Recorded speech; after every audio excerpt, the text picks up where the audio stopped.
అధ్యక్ష, ఈరోజు శాసనసభ స్పీకర్గా ఎన్నికై పదవి బాధ్యతలు స్వీకరించినటువంటి మీకు ముందుగా హృదయపూర్వకమైనటువంటి అభినందనలు ముందుగా తెలియజేసుకుంటూ ఉన్నా. ఎందుకంటే రాజకీయాల్లో నేను కూడా చూస్తూ ఉన్నా, ఒకసారి శాసనసభ్యుడిగా గెలిచి మళ్ళీ ఇంకొకసారి గెలవాలంటే ఎంత కష్టమవుతుందో చూస్తూ ఉన్నాం ప్రత్యక్షంగా. ఇటువంటి రోజుల్లో కూడా మరి 7 సార్లు శాసనసభ్యుడిగా కానీ పార్లమెంటు సభ్యుడిగా కానీ మరి ఏ రకంగా అయితే ప్రజల అభిమానాన్ని ఆశీర్వాదాన్ని మీరు సంపాదించారో అదంతా కూడా మాలాంటి వారికి అందరికీ కూడా ఒక స్ఫూర్తిగా ఆదర్శంగా తీసుకోవాల్సినటువంటి బాధ్యత మా మీద ఉందని చెప్పి సందర్భంగా మరి తెలియజేసుకుంటూ, అదేవిధంగా ఏదైతే తెలుగుదేశం పార్టీ పరంగా, ఎందుకంటే తెలుగుదేశం పార్టీ అంటే బీసీ అంటే తెలుగుదేశం పార్టీ. ఎందుకంటే నేను కూడా ఆ రోజు చూసా, 1982లో తెలుగుదేశం పార్టీ ఆవిర్భవించక ముందు రాజకీయాలంటే ఒక ఫ్యాక్షనిస్టులు, ఇండస్ట్రీస్టులు, క్యాపిటలిస్టులు, భూస్వాముల చేతిలో ఉండేటువంటి రోజుల్లో ఆ రోజు ఎన్టీ రామారావు గారు రాజకీయం అంటే సామాన్యుడికి తెలియజెప్పేటువంటి స్థితిలో, అందులో ప్రత్యేకించి బడుగు బలహీన వర్గాలకి పెద్దపీట వేసేటువంటి స్థితి ఆ రోజు ఎన్టీ రామారావు గారి దగ్గర నుండి ఈరోజు చంద్రబాబు నాయుడు గారి వరకు కూడా తెలుగుదేశం పార్టీలో ఈ ఆంధ్రప్రదేశ్ రాష్ట్రంలో నేను కూడా చూసినటువంటి పరిస్థితి. అందుకు ప్రత్యేకించి లాస్ట్ టైం కూడా నేను చూసాం, ఏదైతే 2 పార్టీలు ఏదైతే వైఎస్ఆర్సీపీ తెలుగుదేశం పార్టీ ఉంటే ఆ రోజు కూడా వైఎస్ఆర్సీపీ పార్టీ అంటే ఒక జగన్మోహన్ రెడ్డి, ఒక విజయసాయిరెడ్డి, ఒక సుబ్బారెడ్డి, ఒక సజ్జల రామకృష్ణారెడ్డి, ఒక పెద్దిరెడ్డి రామచంద్రారెడ్డి, ఒక మిథున్ రెడ్డి, వీళ్ళు గుర్తు వచ్చేవారు ప్రజలకి.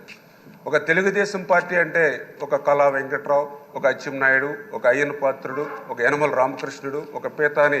సత్యనారాయణ, ఒక కొల్లు రవీంద్ర, ఒక కాలవ శ్రీనివాసులు, ఒక కేఈ కృష్ణమూర్తి. అది తెలుగుదేశం పార్టీ అంటే ఎప్పుడు కూడా బీసీలకి ఆ రకంగా ఎప్పుడు కూడా ప్రాధాన్యత ఇచ్చేటువంటి పార్టీ అనే విషయాన్ని కూడా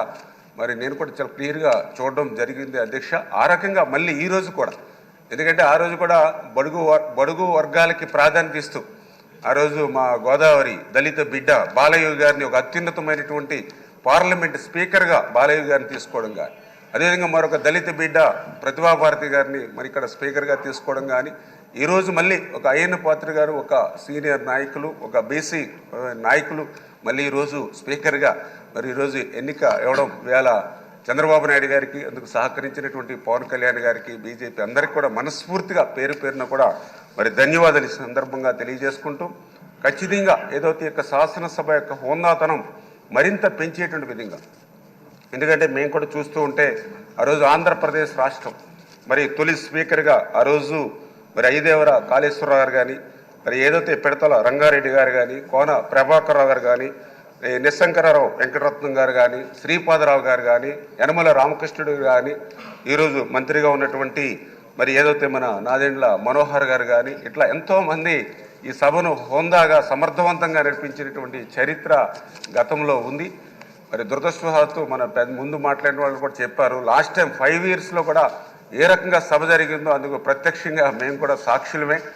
మరి కనీసం ఆ రోజు వాకౌట్ చేయడానికి కూడా మైక్ ఇవ్వనటువంటి పరిస్థితి ఆ రోజు శాసనసభలో చూసినటువంటి పరిస్థితి.